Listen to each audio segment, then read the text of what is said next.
Hello viewers, I'm SB and welcome back to Mercado de Lisboa, where today we are catering to couples. We discard the tiles with the 3 and 4 customers on them, and during this challenge you may build at most 2 stands in any row or column. And the fame scores on this one are pretty high. We had to get 70, 80, or 90 points to get 1, 2, or 3 fame. I don't exactly know how I want to approach this. I'm not gonna lie, my confidence was built up a little bit by the last challenge, but I don't... I hope I haven't set myself up for a series of humiliating defeats to my own lack of foresight. Alright, so we're just playing with those. So, like, maximizing the value of the 2 customer tiles is tremendously important then, right? We are all about the couples. How are we going to do this? Alright, so if we're trying to maximize the value of the couples, we are trying to build as many rows and columns as possible that have 2 stands in them, right? Like, the intuitive thing to me is to think of this as 4 squares of... or 2 squares of 4 stands each, right? So we'll have, like, 1 square where it's, here's a row of tomatoes and here's a row of plant stands. And we play, like, two customer tiles that have tomato on them across here, and 2 that have plant on them across here, and then one of these columns can be the one that is both tomato and plant. And then we do the same thing with 2 other resources down here. And if we do that right, it should allow us to score out all 10 of the 2 customer tiles at the maximum possible value, which is what we need, right? So I think that's a plan, but we're gonna have to take the restaurants into account here for positioning exactly where the squares go. So let's lay everything out and then see if we can figure this out.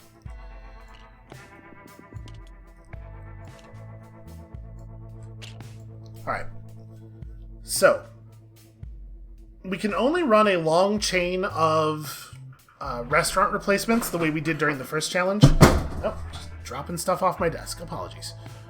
We can only run that long chain of restaurant replacements if we're mostly fine with the spots the restaurants are already in. We definitely don't want to build the stands in these tight little boxes because we need them to be spaced apart enough for the restaurants to be able to be in the right spots. Is it possible for us to get the pub to cover 4 stands again? Can we get 4 stands of value off of the pub? If we build our stands like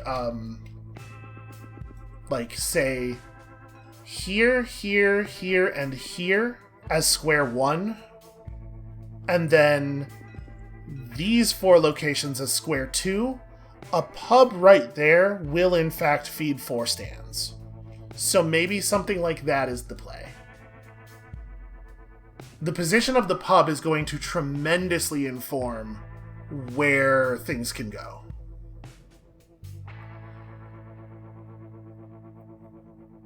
So if we did it like that, though, we wouldn't be able to use most of the restaurants. We have to be... Geez. This is going to be a little complicated. Okay, how about this? One of the... They don't have to be squares, they have to be rectangles. One of them goes like that. That way we can run a chain of restaurant replacements that picks up all this stuff. We have 2 stands to pick up this stuff. And then the other set of stands still goes here. So that gives us a way to pick up and value every restaurant except that one. And we just make this a type we don't care about. Okay, I'm into it. I dig it. So let's start figuring this out then. I think we know where we want the stands to go. We don't have to be too careful about costs because every row and column is going to have at most 2 stands in it, so this should be pretty straightforward. So I guess let's just go ahead and build one of these tomato stands, like right here. We know we're going to build a stand there. Let's just commit one now. Okay, that costs us a money. We are going to want a second plant stand. We know that. Do we want to take it? Do we want to take it now, or do we want to take fish stand now? Let's diversify first. Okay, so maybe grape is the resource that we're not using, potentially?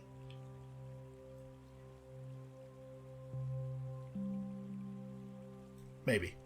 Okay. So we need to make some more money. So...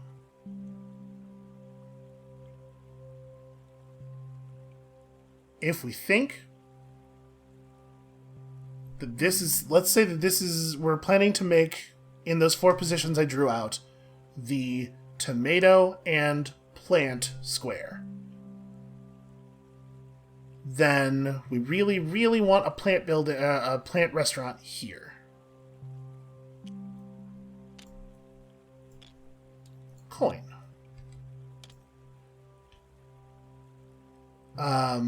And then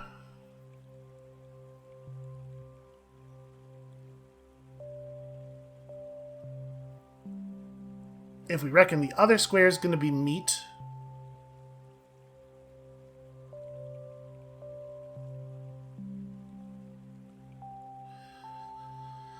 oh, it's sort of weird, isn't it? I've created a weird situation. We need to play more. We need to play more stands. So let's go ahead and play fish stand.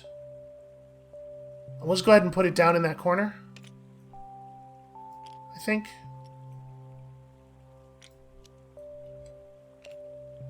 I might have trouble generating the money I need for this plan directed in this way. Well, whatever. We'll figure it out. We'll figure it out. So I'm going to take meat. Am I? So if we take the meat, then if we draw a plant, we could just flush the plant row, but we do still need a second plant place. I'm going to actually take our second plant place now. Okay.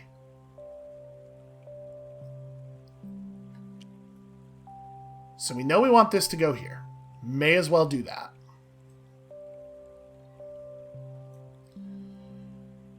Then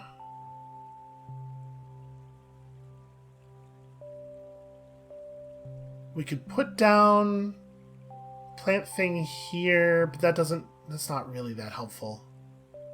I should have taken a meat stand. All right.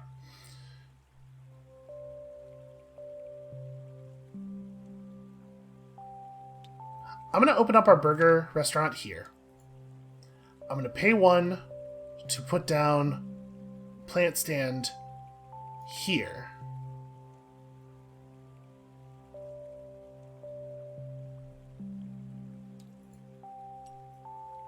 Oh, yeah.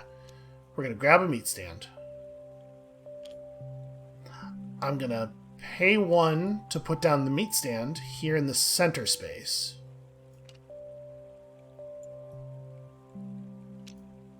Oh, I didn't deal out anything. And then maybe we want to grab the other meat stand, right? And now I am starting to have a concern. Because we need that other fish stand pretty badly to finish out our plan. Okay, so now that we've done this, we can play 1 customer tiles to generate a little bit of money. It's not a bad thing to do necessarily. So if we... does it matter here? Like, we can put fish there, meat there, right? That seems pretty sensible. So then we're going to want to run two customer tiles with meat on them in this line, two customer tiles with fish on them in this line, and then the customer that is fish meat goes across one of these rows, but that leaves 3 of the spaces left in the rows available for us to just play any 1 customer card with the right thing on it for the purpose of just generating a bunch of money. So I'm going to do that now. So you're going to give me $3. Much appreciated, friend. Then we're gonna continue on here.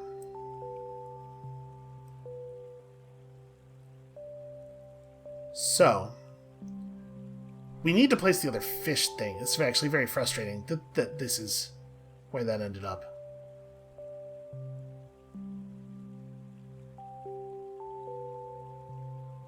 Yeah. Okay, the other tomato stand could go down. That would be fine. Do we want it to be here? Tomatoes there, and then plant there, I guess, makes sense. It doesn't really matter whether we do these as rows or columns, right? So yeah, let's go ahead and do that. Let's pay 2 money to place a tomato stand here. And then we are finished with the tomato part of our procedure. Let's grab... It doesn't actually matter what we grab because we're hoping to not use any of this stuff. Uh-oh. We sure need that other fish to show up. 3 stands remain. I can feel the time ticking. Okay, so...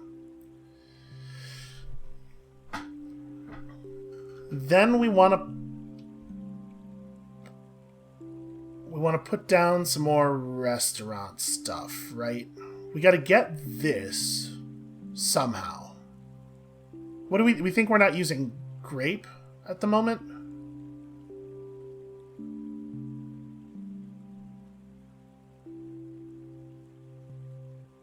I have to chain these carefully. Well, I really need this, is what it is. I need this so I can place it here or here so that we can move some stuff around. Yeah, I got myself into a really awkward spot on that. Okay, let's just open up this restaurant somewhere. I think it doesn't matter where. Just somewhere adjacent to one of the tomato restaurants.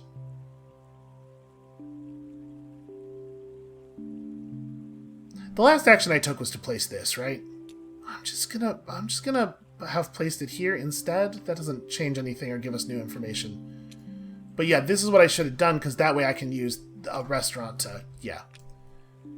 Don't be silly, SB. That's the way to do that. And then we can just throw this down in the corner just to move that out of the way. Well, it doesn't have to be, though. Whatever. It's fine. And then we place this in this corner. Open a restaurant down here to get you. And then we place you in this top corner. There we go. Now we have much better control over things. Now we have the money to keep opening stands, is mostly what I mean by that. So...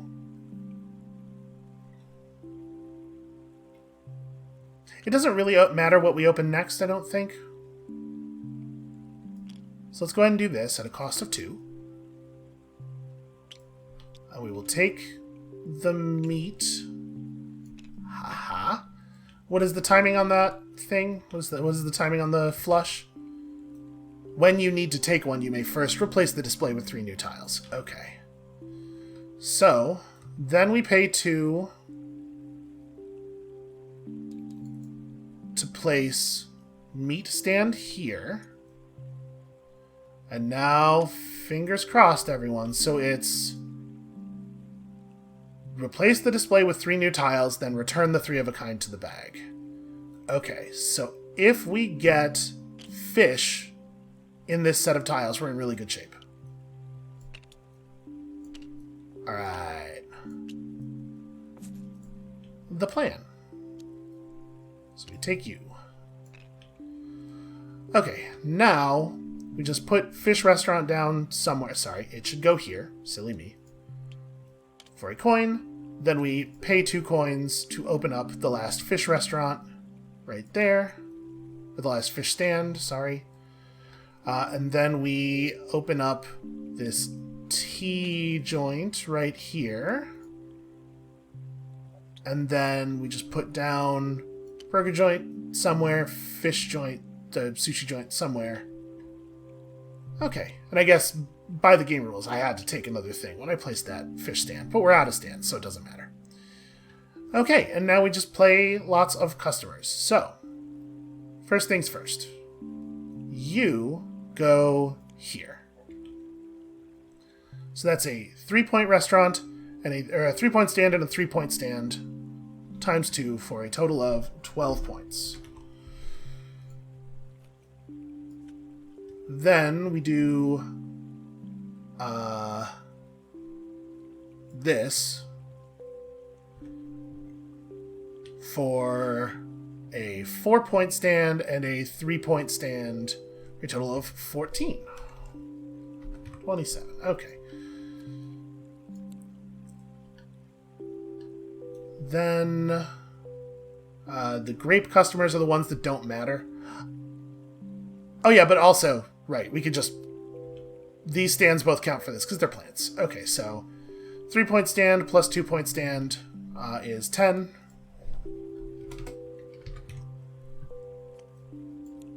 And then we do that thing again. Here's another 10. I do wish that this functions just as the way a text box does. You can't move the cursor around. And then fish. Gotta move this house over, apparently. Yep, fish, so 2-point stand plus 4-point stand is 12. And tomatoes, that's a 2-point stand and a 3-point stand for 10. And tomatoes for another 10.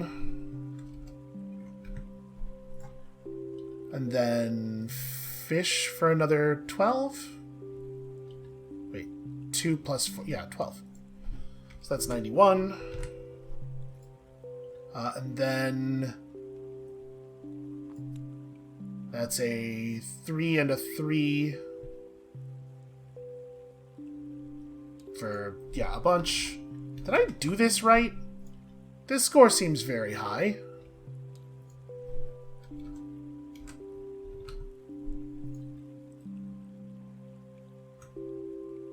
Right, yeah, 3 plus 3 times 2, yeah. And then we have a bunch of single, like, we don't have to keep counting, obviously.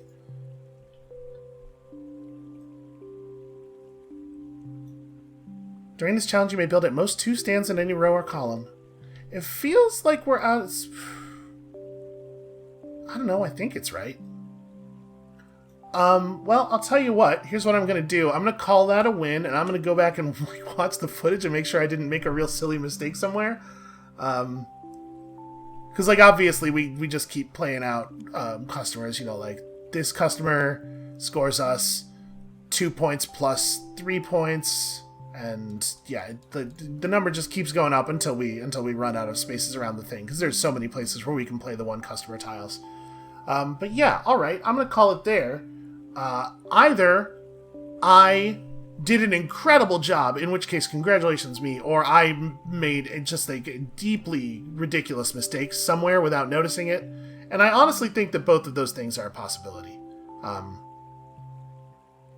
So, thank you all so much for watching. When you come back next time, tomorrow, this level of uncertainty, by the way, this is just how I live all the time, in case you're wondering. And yes, it is exhausting.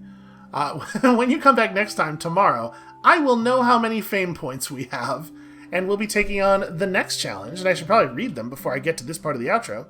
The next challenge, the third wheel.